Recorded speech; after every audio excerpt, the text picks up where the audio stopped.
I found this absolute gem at the thrift store. It's called Big Boss. My name is Big Boss. Antaka Pakas.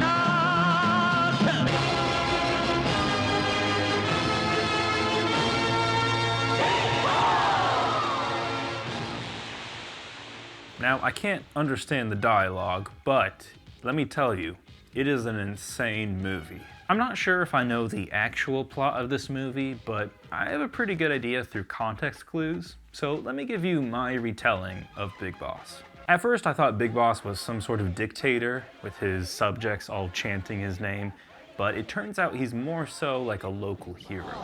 Big Boss, Big Boss. After an inspiring speech, he returns to his chamber and the mood becomes a bit more somber. He reminisces about his mother and cries directly into the camera. I mean, they just fill his eyeballs with tears. Big Boss reminisces about his origin story, which is where this movie takes place. Big Boss lives in a small village with his family, his mother, brother, and sister. And as he's going out into town, a bad guy arrives. And you know this guy's bad because he lights a sign on fire, blows some dude away, slaps someone's lollipop, and then kicks this guy's boombox. But luckily, Big Boss is there to catch it.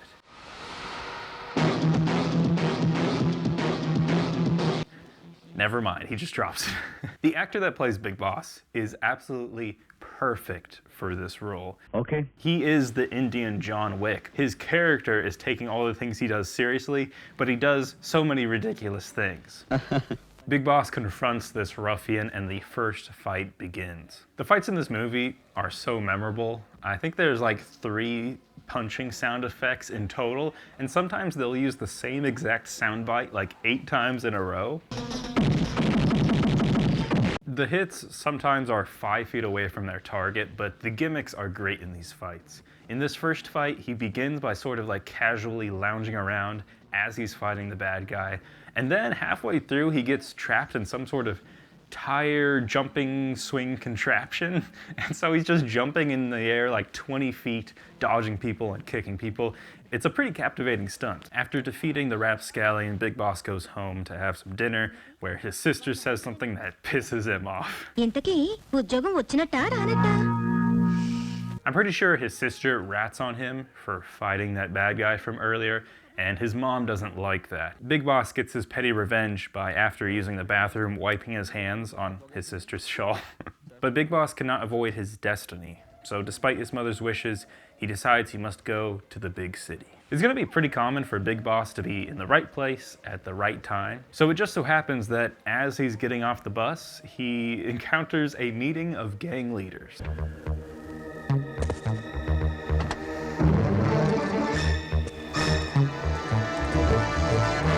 To the best of my knowledge, there are 2 gangs. There's the old gang, led by the Nutcracker, named because of his awesome mustache and because he's got the city by the balls. His right-hand man is John Lennon with anger issues. This old gang is meeting with the young gang, led by Fabio, the fabulous hair-flipping gentleman, and his sister Matilda. From what I can tell of the dynamic, the Nutcracker is definitely in charge. He calls all the shots, and the young gang, they're getting a little bit restless. Then this happens.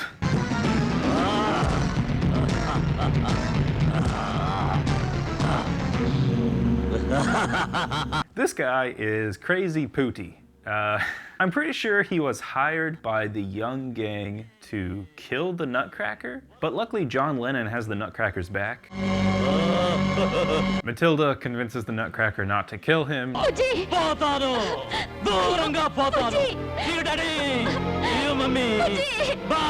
And Pooty drives away, laughing maniacally. We'll see him again later. To summarize, the old gang with the Nutcracker is in control, and the young gang of Fabio and Matilda want more power. And of course, Big Boss sees all of this. The cinematography and music cues for these parts are fantastic.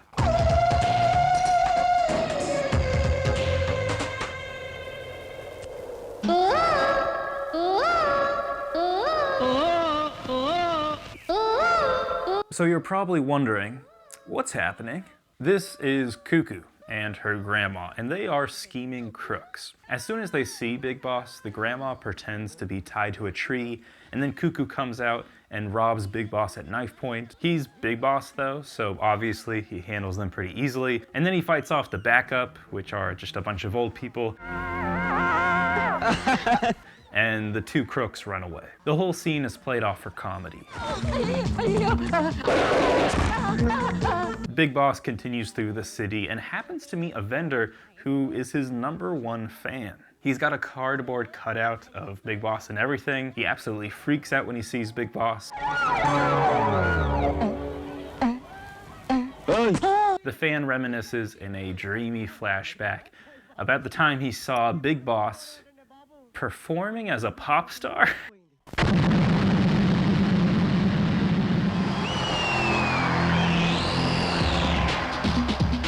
So fun fact, this movie has musical numbers in it. My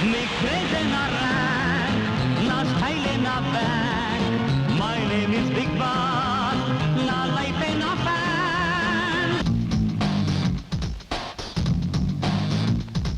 The king of kings and star of stars.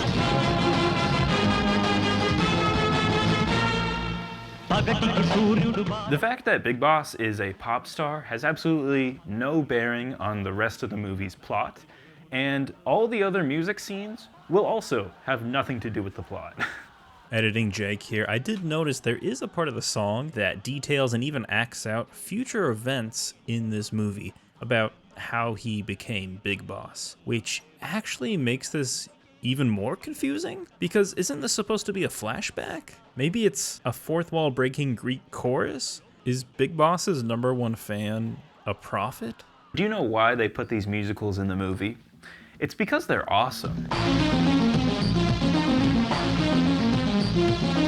I was aware of Bollywood's elaborate musical reputation, but wow, this was great.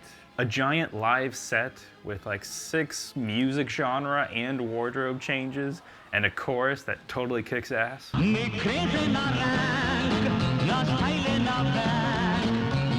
is Big Boss, na life and na fan.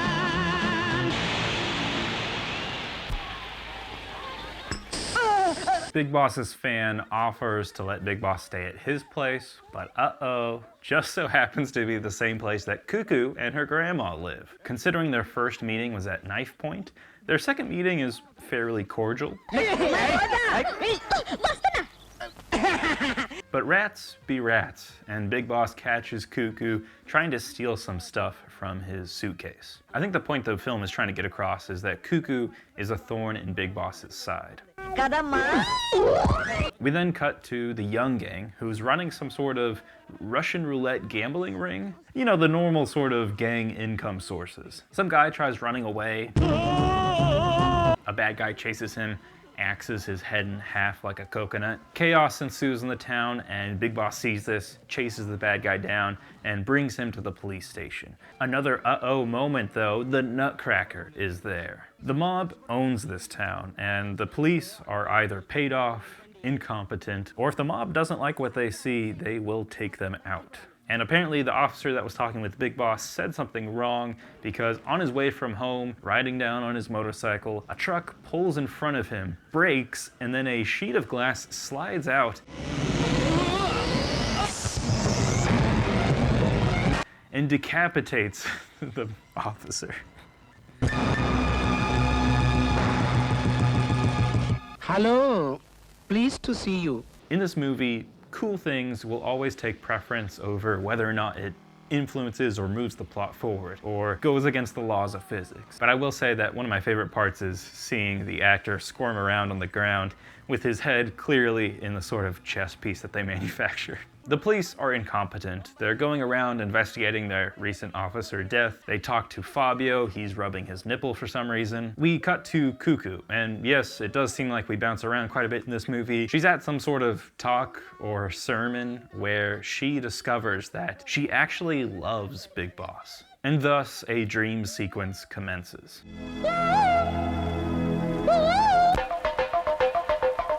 It's a cool setting, good background dancers, cool outfit changes, but the song falls a bit flat. And of course, this is a dream sequence, so it doesn't move the plot forward at all. But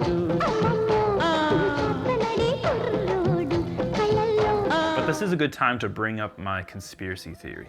I think dance numbers were expected of all Bollywood films at this time. So this film decided to satirize musical numbers in movies and the need for a romantic interest for the main protagonist. Because for the rest of this film, nearly every scene with Cuckoo is all in these imaginary dream sequences. And the percentage that's in the reality of the film, Bigg Boss can't stand her.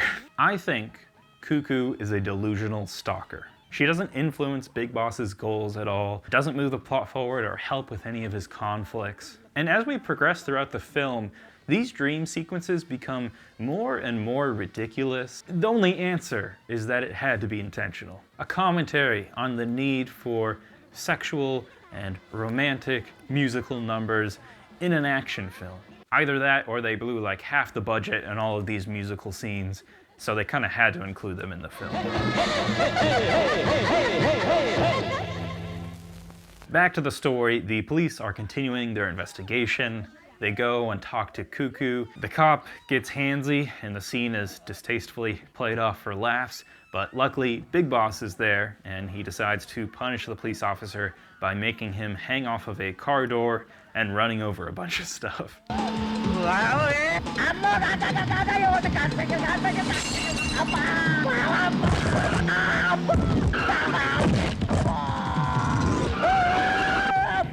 Having now been saved by Bigg Boss, Cuckoo is absolutely infatuated by him, and another dance dream sequence commences.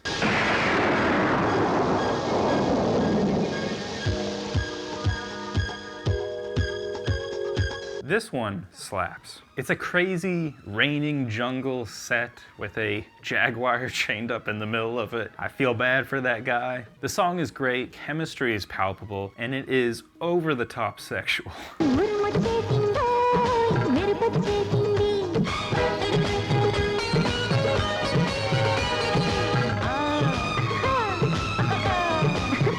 They're just making noises here. Back to reality, the gangsters, they're just causing havoc now, so Bigg Boss has to break a couple of arms. The Nutcracker sees Bigg Boss beating everyone up on an insane kill streak, so he's smart and offers peace or to at least work with Bigg Boss. That's a good idea, but John Lennon gets jealous of this. The young gang, Fabio and Matilda, take advantage of this and tell John Lennon to kill the Nutcracker by throwing him down the mezzanine.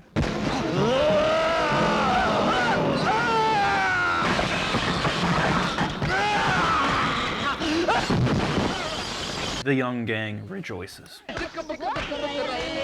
John Lennon and Bigg Boss have a fight in the rain.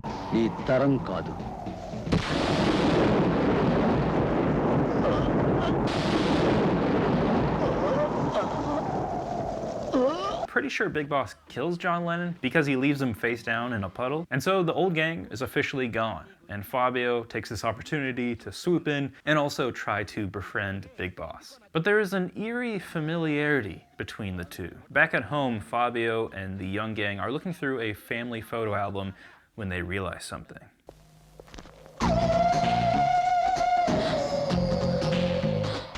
Flashback to Fabio's family gathering. They're having some sort of picture taken, and Fabio is the black sheep of the family.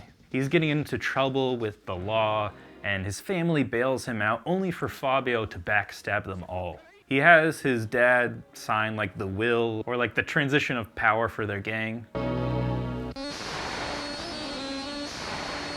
And then Fabio and Matilda just go down the list starting to kill their relatives, starting with their father, a brother here, a brother there. They're killing everyone in succession to the throne in front of them so that they can be in charge. When Fabio and his men are beating up his last brother, the brother's wife and children arrive at the home and they're absolutely horrified. Here's a quick parenting tip. Don't let your two young boys into the room where your husband is getting rock and sock'em to death. This is just bad parenting. One of the bad guys yeets both of the boys out of the room, breaking one of their legs, and the other looks on in horror as he sees his father hung from the rafters. And that boy was Big Boss. Cue the music. Fabio and Matilda are shitting their pants right now because obviously if Big Boss found this out, he would kill them. And just like that, the doors swing open with a crash of lightning. And there, looking like a Sith Lord, is Big Boss. He exposes their past treacheries, and Fabio, reaching for his gun, shoots Big Boss, but it's only a target. Big Boss was never there, just a figment of Fabio's imagination, a manifestation of his nightmares, a vision of the Reaper ready to collect his soul. Big Boss is just kind of chilling, lounging around like a king, and people will come to him who have issues. The first guy, he has a warehouse that I guess the young gang has taken over. So Big Boss goes over there. There's just a guy, I guess, whose job is to sit in the middle of the warehouse. Big Boss hands him a paper, says, "Listen, bud, you gotta get out of here." That guy laughs at his face. So Big Boss comes back with a Jeep and starts doing donuts around the guy and dropping oil like he's BP. This is one of those times where the creators thought of the idea first and not whether or not it needed to be in the film or even how they were going to choreograph it, because there's just like a long 3 minutes of Big Boss and all these bad guys sliding around and fighting. Then Big Boss, like the badass he is, lights a match and sets the bad guys on fire. And he's also covered in oil, so it's very dangerous. That's just reckless Big Boss. The bad guys are absolutely bugging out because Big Boss is taking care of all their bad guys who are sitting in warehouses. And through the smoke, Big Boss arrives at the middle of the night. And Fabio once again shoots him, but Big Boss just takes a hit from the blunt and he's gone. It was once again another illusion. Big Boss is living rent-free in their minds. Then there's this scene with Cuckoo, which once again has no bearing on the film. Maybe I'm missing something from the dialogue, but skipping another Cuckoo dance sequence, which to be honest, I actually forgot was there. Not a good look. Big Boss is beating up this guy when he sees in the rear view mirror his family has arrived at the big city. So he takes them to their old house. When they get there, his mom has some PTSD from the past trauma. It's pretty cool. Not the PTSD, but the way they film it. It's pretty cool. This is where a lot of family drama happens and a lot of dialogue. So once again, this is my interpretation of the film. Don't know what actually goes on here, but I have a pretty good idea. The mom is like, "I don't want my son being violent. Look what happened to our family in the past." But then Big Boss's sister brings up the paper that old Gramps signed, basically revealing to Big Boss what Fabio and Matilda did to his family. Then some random lady comes into the room with an urn, and she talks about how Crazy Pooty, remember this guy? Well, apparently he lit some dude on fire, and now the wife's going around door to door with his urn, telling her story about how her husband was incinerated into ash, free of charge. Big Boss has heard enough dialogue, and he slaps his sister for some reason. I may have not fully grasped the nuances of the story, but you and I both know that his sister is right. Fabio and Matilda's scrupulous behavior must be stopped. Justice must be served. Big Boss must look within to protect the ones he loves around him. But first, a Cuckoo dance number. This is the make or break moment for whether or not you love or hate the Cuckoo character. Because after all of this very emotional family drama, Cuckoo breaks into Big Boss's bedroom while he's sleeping, climbs in, and then after they have some smoochy romantic talk, they then use a sewing needle innuendo to transition into a Taylor-themed musical number, complete with Little People background dancers. This is completely ridiculous and totally slaps.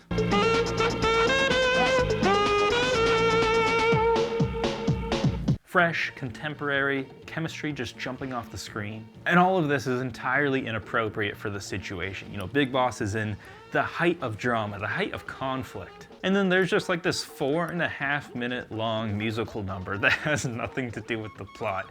And it's pure bliss. it has to be tongue-in-cheek, a commentary on romance and musicals and movies. Because let me tell you, the best satire is when you just go all out for something and you absolutely nail what you're making fun of. And they definitely accomplished that with this musical number.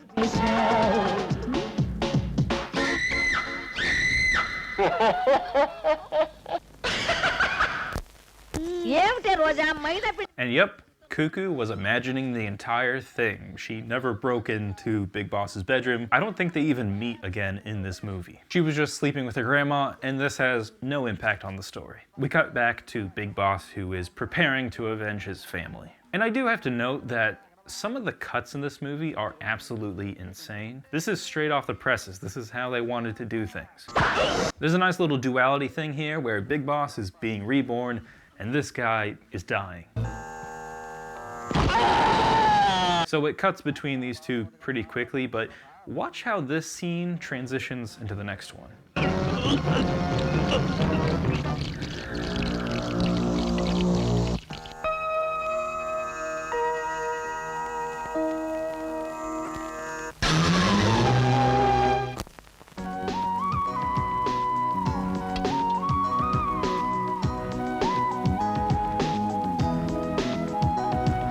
I can't credit the genius of the creators for every aspect of this movie, and some of these cuts can be very jarring. Early in the movie, when the bad guys were getting spooked by Big Boss, they brought this guy in, let's call him Fred. I'm pretty sure Fred is married into the family somehow. Either way, he's kind of power hungry.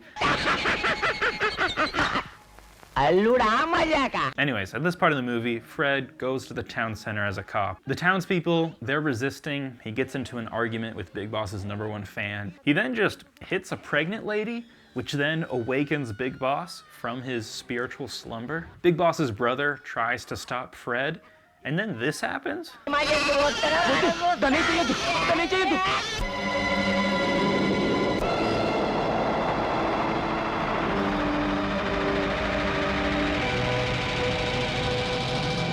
He just does this to be a dick? Why would you do that to the goat? Fred slaps Big Boss's mom, and then Big Boss mirrors the shot, like from the scenes before. It's pretty funny looking, actually. After that smack, our savior finally arrives, and he just beats the shit out of Fred.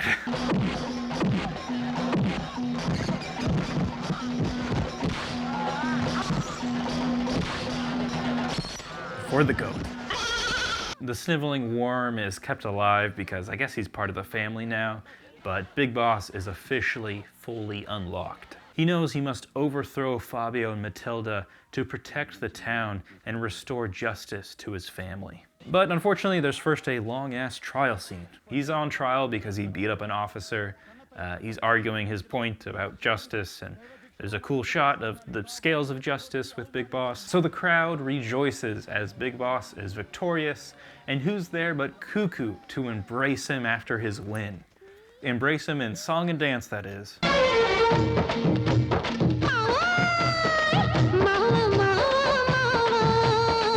This is another banger dream dance sequence, and check, it is super sexual.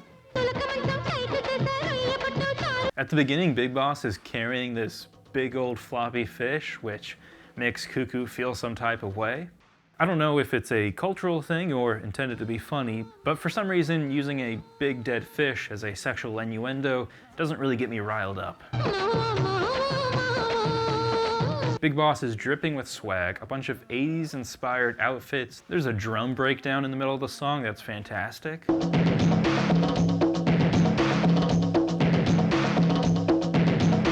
There's one scene where Cuckoo is feeding Big Boss and his expressions are great.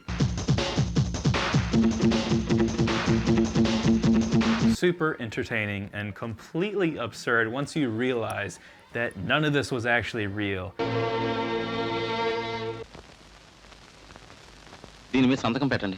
I don't even know if Big Boss went on trial, but he definitely didn't win and get off scot-free. Instead, his mom just bails him out from the jail. That's right, that entire thing was just made up by Cuckoo. We don't even know where Cuckoo is right now. Any scene with her in the second half of the movie is just a fever dream of hers. The song is stuck in my head though, it's pretty good.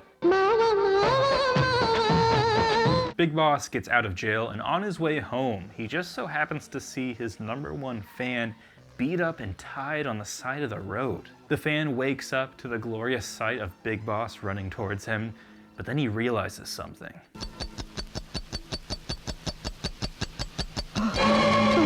There is a ticking time bomb strapped to his chest. #1 fan has to do the most heroic thing of his life and run from the embrace of Big Boss.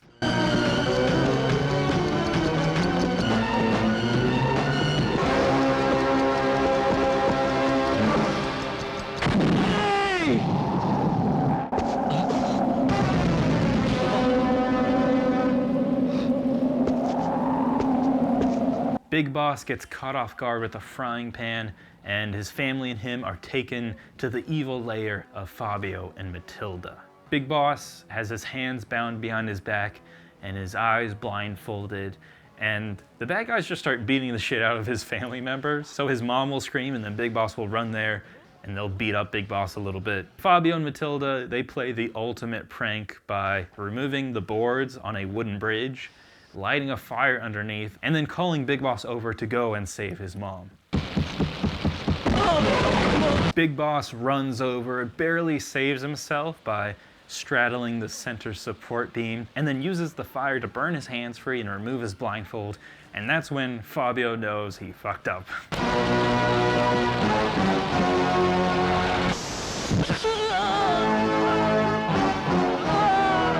He abandons the plan and tells his men to fire at Big Boss. Big Boss's mother throws him a pistol and sort of gives him a nod saying, "Listen, Big Boss, go ahead and kill people, I'm all right with it." And Big Boss goes on a rampage. Bad guys are riding on motorcycles for no reason. Big Boss's pistol apparently has 30 bullets in the clip and he never misses. Just go ahead and watch this part.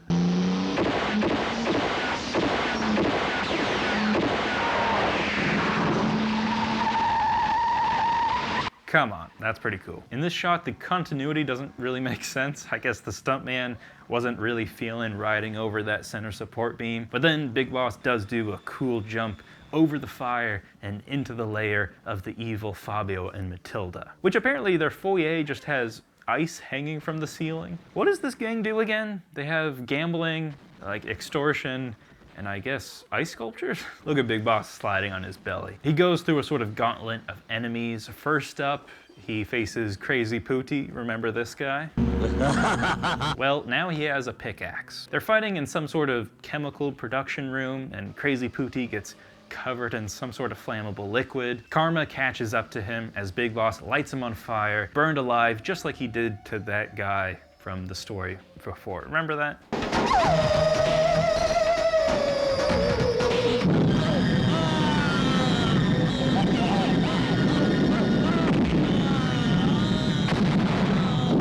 Big Boss's brother tries to beat up Matilda, but then Matilda pulls a gun on his mom, and that's when, I can't believe they would write this in the screenplay, but his brother throws one of his crutches up into the air, hits a statue on top of the house that's holding a javelin. The javelin then falls and pierces the chest of Matilda. I mean, it is great. It's great. It's great. Big Boss is then beating up the dude who killed his #1 fan in a room that's raining for some reason. He kills him. Fabio is the last remaining of the bad guys, and Big Boss has no concern for the craftsmanship of these statues. He's just thrown Fabio into all of them. He then has a car inside for some reason and runs Fabio off the 3rd-story building.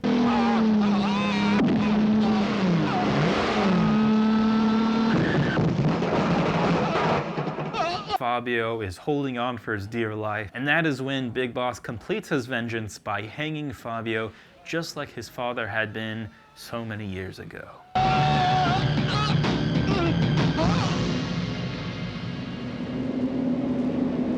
I wish right here Fabio would do a hair flip. That would be pretty funny. It's finally over. Peace has been restored. The family is full once again. Well,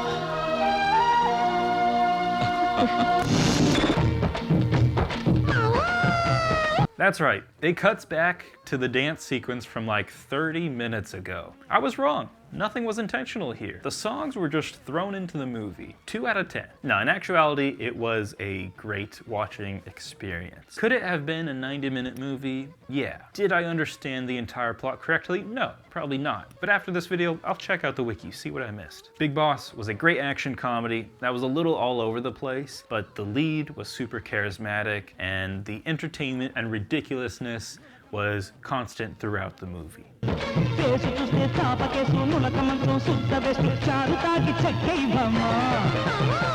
Until I find another thrift store gem, see you guys later.